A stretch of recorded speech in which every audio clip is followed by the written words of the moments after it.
I spent, I think, 13 hours playing Juno, and we were able to climb. I had really, really bad placements. We were able to work our way to Masters 5, no problemo, and I learned a lot about Juno along the way. So basically, my approach was, how do you play Juno? How does the character function? What do the cooldowns do? What are the best ways to use the cooldowns? Because there's a lot of guides that are going to be out there that are going to tell you, this is how to use the cooldown, or these are things that you could do with the cooldowns. But there aren't going to be a lot of guides out there that will tell you how do you actually play the character, right? Oh, these are how you cancel your Reinhardt swings into a fire strike, but how do you actually play Reinhardt? That's what we're gonna do today. We're gonna tell you exactly how to play Juno. First things first. So what I'm gonna do is I'm gonna talk about general playstyle here. From there, we're gonna talk about cooldowns. We're gonna talk about maybe some misconceptions, maybe some feedback I have for what she needs, or some suggestions I have for further development of the character. And then finally, we're going to finish things off with a little bit of self-review, where I'm going to actually demonstrate exactly how the gameplay cycle of Juno works, both the good and the bad. Let's talk about playstyle here. So Juno is basically the sustained pressure support. A lot of supports have tempo, where there's a spike in value around their CDs. You could even look at that at like a character like Iliari, where Pylon significantly emphasizes or increases her ability to put out pressure. Kiriko, TP, and Suzu. Zenyatta is one of the other sustained pressure supports. But Zenyatta has a lot more positional limitations, which makes it a little bit less obvious. But most supports generally have a peak in value around their CDs, and so it's about finding ways to get value out of your positioning, to get value out of your CDs. But Juno is a bit different, because while Juno definitely has peaks in value around torpedoes, and peaks in value around speed ring, and peaks in value around shift, it doesn't necessarily immediately feel palpable that there's a big burst in value there. Unless you're getting like 9-man torpedoes, which you very rarely will be, you're just not always going to feel that immediate value. So basically what Juno does is that she has these spikes in value, but it's about finding a position where you can consistently get value out of your shifts, out of your torpedoes, out of your weapon, out of your speed ring, and then sustaining that value over long periods of time. Unless you're at a very high level, setting up a huge speed ring push off of a snap second decision, you're not really going to have that burst in value that a lot of the supports bring to the table. Crucially, she doesn't really have a burst of offensive pressure in a 1v1, and she doesn't really have a burst of defensive disengage tools. She doesn't have the ability to just, TP away or amp speed away, or even a brig bash is generally a little bit of a more consistent defensive cooldown, at least immediately, when you compare with shift. So a lot of what Juno's value is when it comes to defensive and offensive value is that it's about lengthening your pressure phase and anticipating the threat to come in. Think about Sigma. How do you play Sigma versus Rein? How do you play Sigma versus Mauga? How do you play Sigma versus Orisa? How do you play Sigma versus Winston? It's all pretty much the same. You're going to put damage early before those characters have their CDs. You're going to try to survive their engage, whether it's on you or your backline, and then you're going to continue to pressure afterwards. Sigma does have CDs, but it's all about long, sustained, consistent pressure, and it's about the same thing with Juno.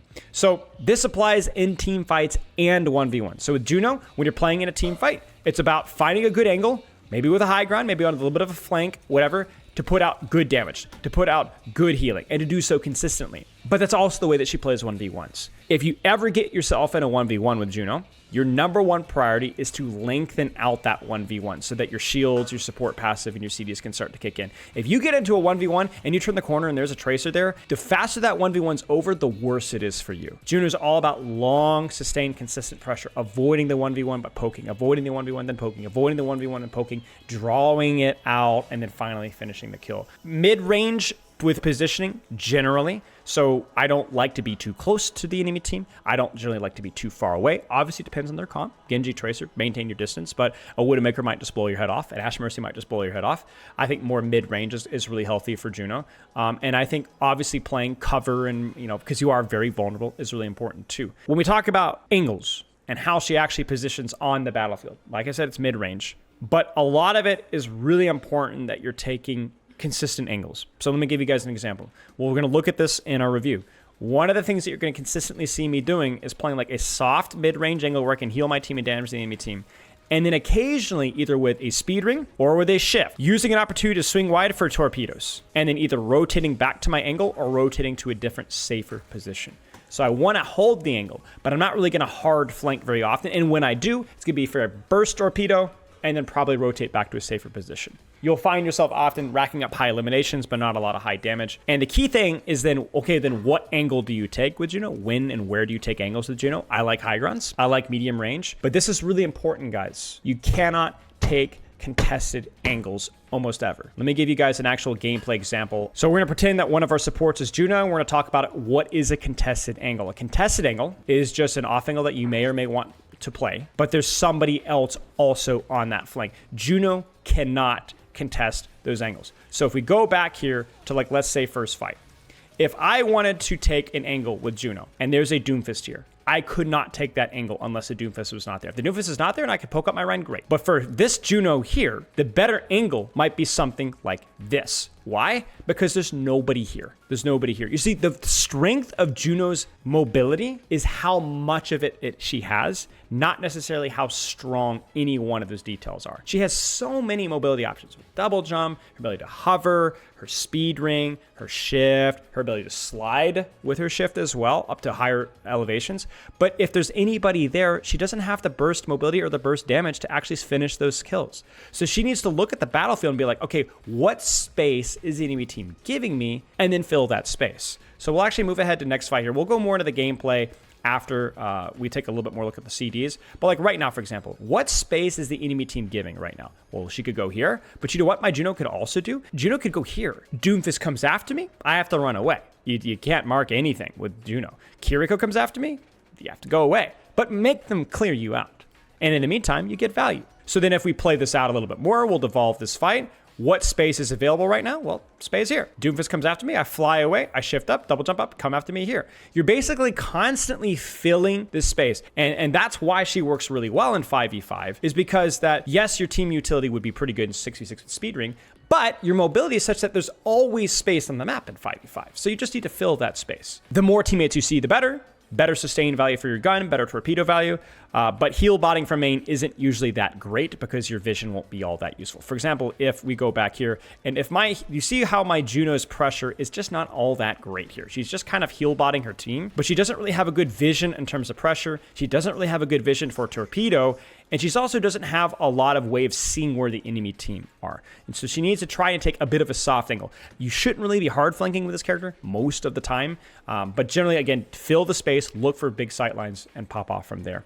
Do you think you can hard flank if you're supporting a DPS that is? Yes. Yes, as long as there's nothing that's going to contest you on that hard flank. I've done many hard flanks with Juno, but it really depended on the composition. If there's Tracer Sombra, if there's a Wrecking Ball was a threat, unless I knew where that Tracer Sombra was, you're going to get punished and killed very quickly. So you got to be really careful. But yes, absolutely. Yeah, you got to maintain your distance from D.Va. You got to anything that's basically has mobility, you just cannot get close to it. D.Va, Wrecking Ball, Sombra, Tracer, Genji, they ruin you. Reaper even ruins you.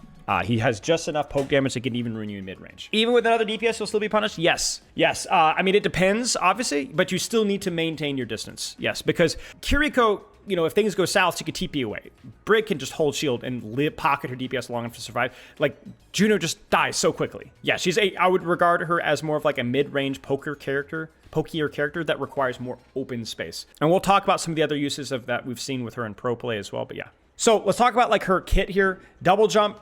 Use this, please. It's powerful. You can reposition in a lot of spaces with it. It's especially good for like repositioning from low grounds to high grounds, and then they chase you, and then you drop to low ground. Like, you can do all sorts of jukes. Some of the better Juno plays and jukes that you're going to see are going to rely heavily off of her using her double jump to reposition. Okay, so let's talk about her shift. So it's both defensive and offensive. You can use it to rotate to better angles, or you can use it to rotate away from threatened angles.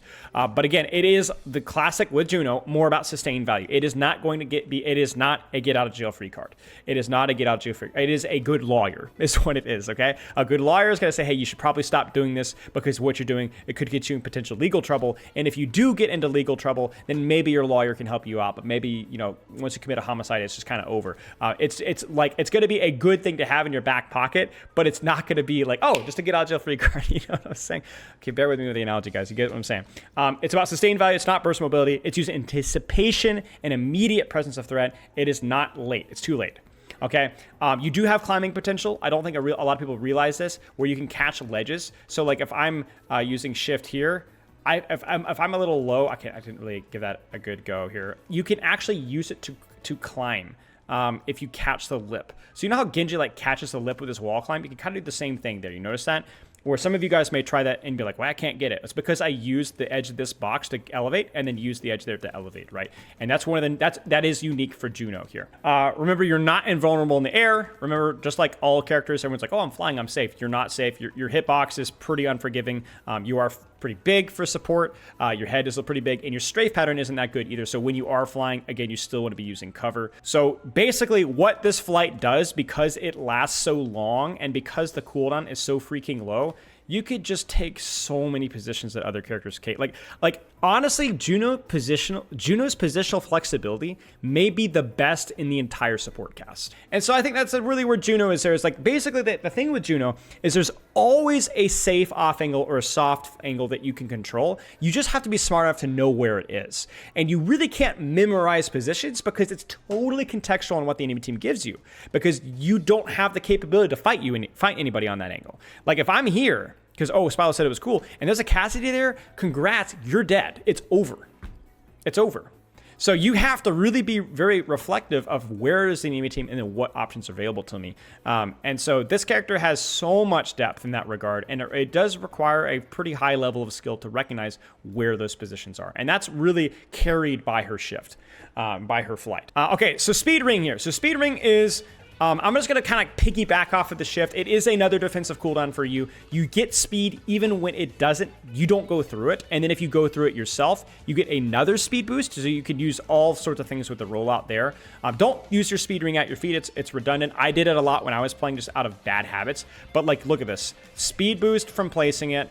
And then speed boost again. So if you are using it selfishly, try to put it in the direction that you're going. It's because you can go right. You don't even have to go through it. Just touching it is good enough. But yeah, speed ring is great. It is a defensive cooldown like shift that allows you to rotate. So you can use that. I generally try to use my shift instead of my speed ring if I can, because speed ring is a longer CD. It has more team utility. But if you're ever in trouble and you need to use a speed ring to rotate to a better angle, that's totally fine. You know, or to rotate away. It's totally fine. 100% okay. Speed ring does have range. That was part of my feedback initially on Juno, and they did give it more range. Congratulations, everyone. Give me a round of applause. I'm sure that was totally all my fault. But I actually think that the range is something that I hope they will increase a little bit more, because I still think it limits a few of the angle and playmaking opportunities. And what that means is that you can actually speed angles that you're not at, because the thing of Juno, and a lot of people make this mistake, is, so I want to speed my team. So I'm going to stand directly behind my tank and speed my tank. But the problem is that Juno doesn't want to play. She wants to be on an angle, right? And she doesn't really want to be close to people either. So what you do is you do that exact same thing, but you do so from an angle. Helping my DPS, my supports, poke, torpedo, bam. I'm going to speed my tank, speed it from there, and that's what she provides that Lucio doesn't. You don't have to be on top of the target that you want to speed. Now, a lot of people need to understand what speed does, because I think a lot of people don't see the capability of the speed ring because you don't understand what speed does. Let me give you guys some insight. Speed is the equivalent of, drumroll, cover.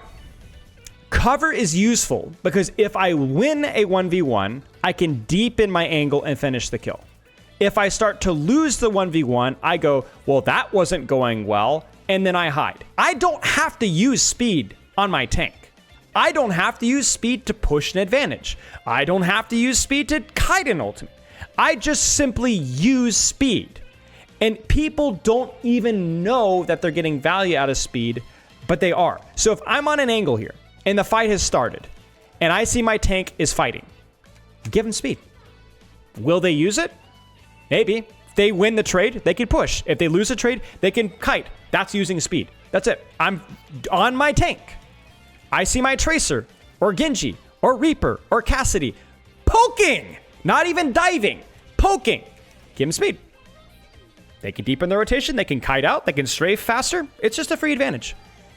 It is a free advantage. And I think that, like, if you look at pro level play with Juno, they're probably not going to lean into that. They're going to do something a little bit. They're going to min-max their speed value. But in a ranked environment, let's be honest, guys, like, you're not going to be able to coordinate kites and disengages and no, don't. But the good news is you don't have to. It's just free value. Just use it. I think a lot of people are a little bit concerned that they don't really, that the speed is not good and it's not, you know, it's not going to coordinate. You don't need coordination. It's just free value. It helps every person that you give it to. Whether with pushing, disengaging, kiting, pressing, it's just free value. Now, it is a long cooldown, so you want to make sure that that person is fighting, right? Not just standing there. But It's free value. It's free value. And I think a lot of people don't see the free value because it's not immediately obvious, but that should take a lot of pressure off of you guys because you don't have to feel like I have to wait for the perfect opportunity to use speed. You just need to get value out of it. You just need to use it on somebody that can get value out of it. Most of my mistakes with speed were not using it at a bad time, but accidentally not getting it far enough. Like I would say, oh, this person needs speed, and I'd give them speed ring, and it wouldn't quite reach them. That was a more common error that I saw in my gameplay and other people that I was looking at. But really, speed is just universally useful, and you really don't have to worry about. Like the one exception I'd say is maybe like a Widowmaker duel. Like maybe your Widow doesn't really need speed, but like you could just give people speed and not really overthink it too much. But also one other thing as well, the projectile itself gives speed as it goes through people, as Brax will remind me. So this bot has speed. You might not see it, but it has speed because the projectile before it went off went through the target. So you can actually give people double speed like yourself by casting the projectile through them and in the direction they want to go. So they get speed and they get to your ring and they get speed again. It's beautiful. So there's all sorts of little things you can do with speed ring. And yeah, the range of speed ring is what allows you to kind of play your play style of off angles while still providing team value, which is really, really nice. Torpedoes. Torpedoes is probably the weirdest / most inconsistent part of her kit. It provides burst heal right now. This might change in the future, but it does provide burst heal right now, and it provides a small heal over time. But the big thing with torpedoes is that it's not that much healing or that much damage. What it is AoE value, area of effect. The more, if you hit 2 targets with torpedoes, it's good value. If you hit 3 targets with torpedoes, it's great value, and so on. What it is not good is using on 1 target, almost ever, for healing or damage. Because at that same point in time for the lock-on, you could have been doing damage or healing basically to the equivalent of, if not more. So how do you use torpedoes? I like to use torpedoes as a burst window that opens my angle. So when I'm on my team, I look for healing, I look for a swing wide, I pop my torpedoes on an angle, and then I rotate back towards my team. Or if you're just in a really good sight line, immediately, you don't even have to rotate. Just if you can see a bunch of people, teammates, blam, let it go. Don't need to overthink it. Keep in mind that torpedoes do lock on faster the closer you are to the target. You can see it right there. Damage enemies or friendlies. And because it is lock-on, there are circumstances, maybe if you're fighting a Trace or a Genji up close, it's kind of hard to aim, but torpedoes can help you win that 1v1, even if the lock-on is a little bit long. Your torpedo value will be directly correlated with your ability to position. If you can position well with good sightlines, good angles, keep yourself alive, you will find fat torpedoes. If you can't, you won't. Keep in mind, it is a relatively long cooldown. If you don't lock on, it's a short cooldown, but if you do lock on, it is a long 10-second cooldown, so make sure that you're getting at least a couple of targets with it. One thing with torpedoes, just a general reminder, I know I already said this, but be really careful about just standing and holding torpedoes. If you're not seeing value and your teammates are fighting, remember you're losing weapon uptime, so only really hold torpedoes if your teammates are safe and so on. Okay. Weapon, I'm gonna go over her weapon really fast. There's just nothing really complicated.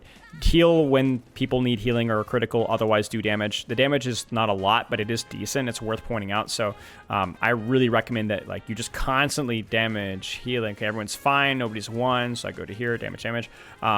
Keep in mind there is healing and damage fall off. That may or may not change in the future, but I'm not expecting it to. Okay, Ultimate. Ultimate is also something that I expect to see tweaks on moving forward, so just keep an eye on that. Maybe, maybe not. I think her Ultimate is really good. It's really powerful in the right circumstance. Really iffy in the wrong circumstance. So it does a lot of healing, and I believe has a 35% damage boost on anybody in the circle, and it does linger. So I step outside, and it lingers just for a second there. You guys can kind of see it. I'm back in, and it lingers again. And it travels slowly in one direction that you're looking when you press the ultimate. Now, the tricky thing about this is that Juno, because she is not, I would not say she's static, but her rotations, either she holds an angle, a really good angle, or she rotates very quickly in a direction. She doesn't move like her ultimate does, which is just kind of statically moving in one direction. So a lot of times with Juno, you will have a hard time finding value out of her ultimate because it often moves in a direction that you don't want to really follow. So what I recommend is using it once you're on a good angle, using it quickly either on main or on an angle. Try to combo it with your torpedoes because the damage is really good. That's a 200 HP target, just FYI. And then kind of moving from there. It can often be used to survive an ultimate that's not super bursty. I would never use her ultimate versus like Nano Blade or something like that, but you might be able to survive a Graviton, you might be able to survive a Flux or a Shatter with it. The healing is really, really good. But more importantly than not, it's like you don't have to even use it to save people. You could just use it offensively. The healing and the damage boost is really, really good. And you also don't even need to get your whole team in. Even just one target on a really good angle or 2 targets on a good angle is generally enough to put out a lot of pressure and maybe even win you the fight. So just kind of use it when you see an opportunity, when you have a good sightline or when somebody else has a good sightline or when your tank is taking a trade. You really don't overthink it. There's a lot of ways that you can use it, but that flexibility means that you don't have to overthink it too much. You just kind of need to use it. The tricky thing is I think that the ultimate in terms of how it's moving might change or how it's targeted, so just keep an eye on that if that changes in the future. So let's talk about like Juno in terms of combos. So I think Juno combos well with a lot of heroes. I think speed is useful on a lot of brawl tanks, but her ranged healing and range damage is useful with a lot of dive characters.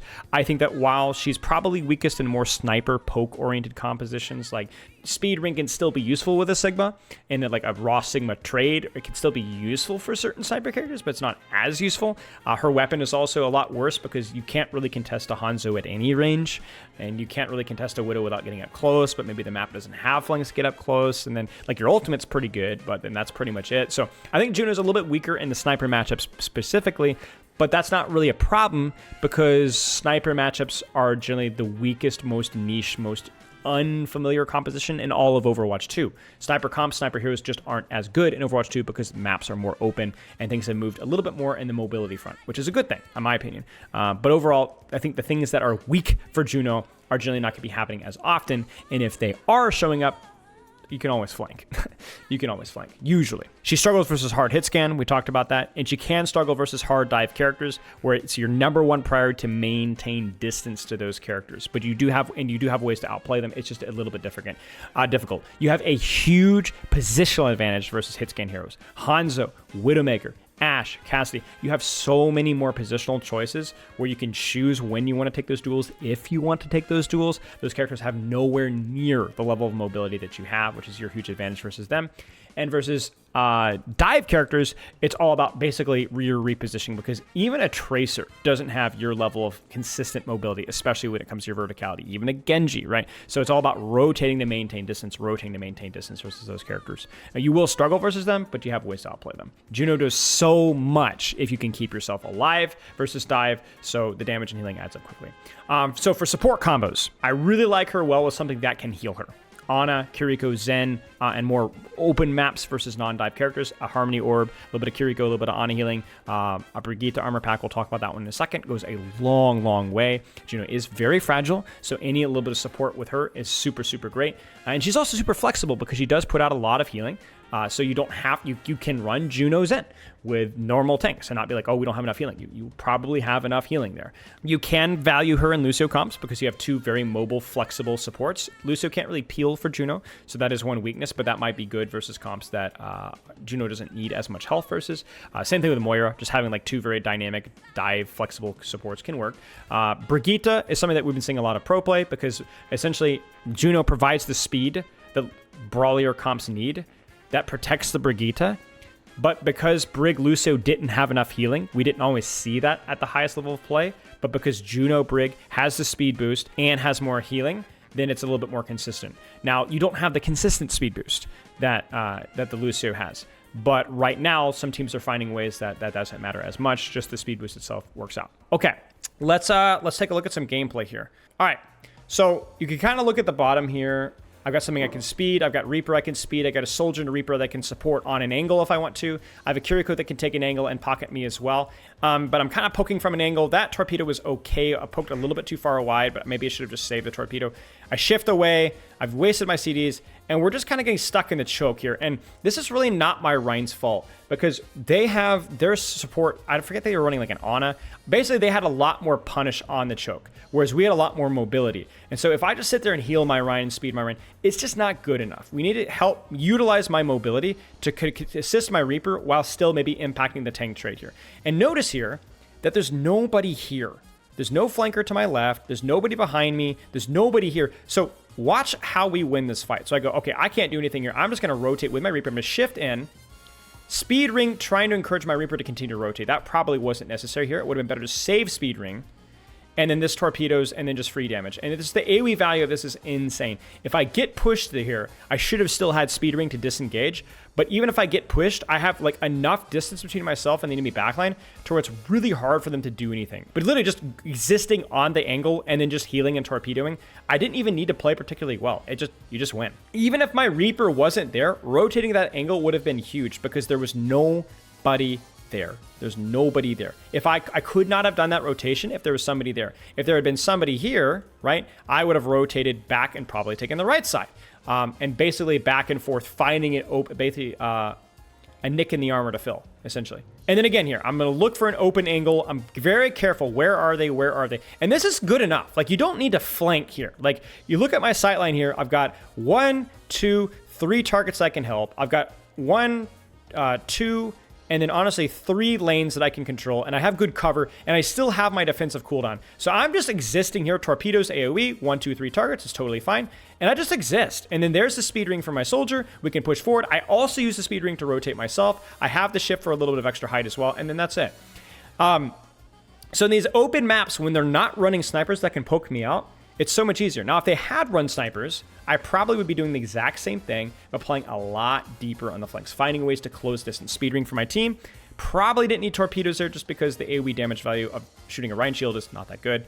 Again, the angle here, right? I don't have to go crazy with my flank, right? I see this here. I see this here. I see this here. I see this here. I have great vision onto the rest of the team. This ult was pretty bad. I would think this would have made a lot more sense if I'd have had my speed ring or torpedoes. You want to try to synchronize those for peaks and values. Speed ring there was good. Torpedo there was good. And we're gonna pop off here. Yeah, so this is kind of an interesting fight here. So I'm kind of playing back on main. I have a decent sight line here. Look at the distance I have on that Winston. You've got to maintain distance on dive characters. Great sight line here. Again, not a flank, really. You see this? It's just the verticality. It's just a different sight line, right? We've got 3 different directions here, right? I don't want to be standing on here when I can take a high ground. And you could see what you could already see with what I see right now, what I'm about to do. It's about to be torpedoes, right? It's because I've got, look at the sight line, right? So bam, I'm gonna speed ring. I should have torpedoed that. I really should have. I thought I would. I should have torpedoed that. We break bubble.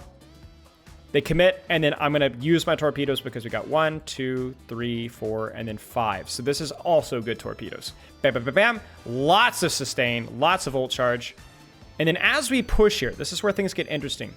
I get to kind of choose my lane here because I don't want to run it down main. I might get pincered. So what I'm going to actually do is I'm going to use this opportunity to rotate out left side. And so at the same time as my team is pushing, look at the sight line right here. Look at that.